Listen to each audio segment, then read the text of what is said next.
Hello दोस्तों, आज की कहानी है ईमानदारी का फल। किसी गांव में मोहन नाम का किसान रहता था। वह स्वभाव से बहुत ही अच्छा था। बंटवारे के बाद उसके हिस्से में एक खेत था जो बहुत छोटा था, जिसके कारण उसके परिवार की गुजर बसर बहुत मुश्किल से हो पाती थी। मोहन अपने खेत में बहुत मन लगाकर काम करता, लेकिन खेत बहुत छोटा था, इसलिए उसका काम कुछ ही घंटों में खत्म हो जाता था। उसके बाद मोहन के पास करने को कुछ काम नहीं रहता था।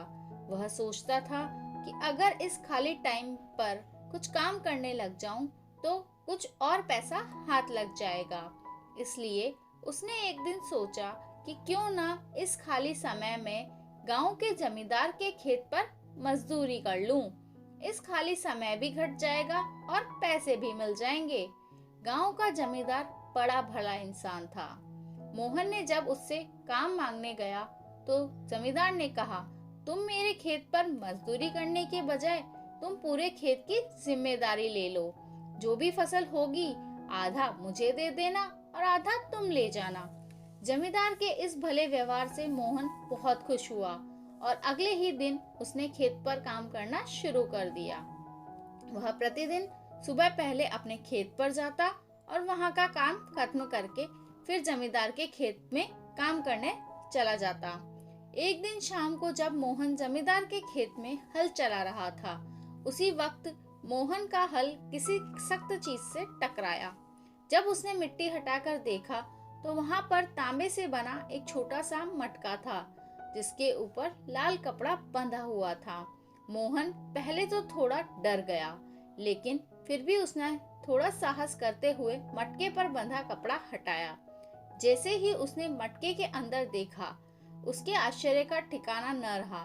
उसमें सोने के कई आभूषण थे। मोहन को अब समझ नहीं आ रहा था कि वह इन कीमती आभूषणों का क्या करे।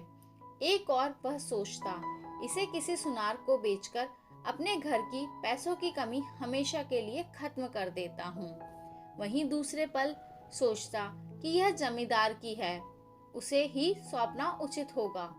काफी देर तक सोचने के बाद वह अंत में जमींदार के घर ही गया। उसने जमींदार को सारी कहानी बताकर मटका उन्हीं के सामने रख दिया। तांबे का वह मटका देखकर जमींदार उसे पहचान गए और बोले, ये मेरे दादाजी के द्वारा छुपाया हुआ खजाना है। मैं कई वर्षों से इसे खोजने की कोशिश कर रहा था। मुझे पता नहीं था कि यह कहाँ गड़ा हुआ है। इन्हें खोजकर तुमने बहुत बड़ा उपकार किया है। तुम्हें इस काम के लिए कोई बड़ा इनाम तो मिलना ही चाहिए। जमींदार जी, मुझे आपने अपने खेत पर काम दिया, यही बहुत है। अब मुझे कोई इनाम नहीं चाहिए। मोहन ने जमींदार से हाथ जोड़कर आग्रह किया। फिर जमींदार ने कहा, मोहन, मैं जानता हूँ तुम मेहनती और ईमानदार हो, लेकिन इनाम तो तुम्हें स्वीकार करना ही होगा। जमींदार थोड़ा देर रुका और बोला, मेरे जिस खेत पर तुम काम कर रहे हो, आज से वह तुम्हारा है। तुम उसके मालिक हो। जमींदार जी के मुंह से यह बात सुनकर मोहन खुशी से झूम उठा। उसके आंखों में खुशी के आंसू थे।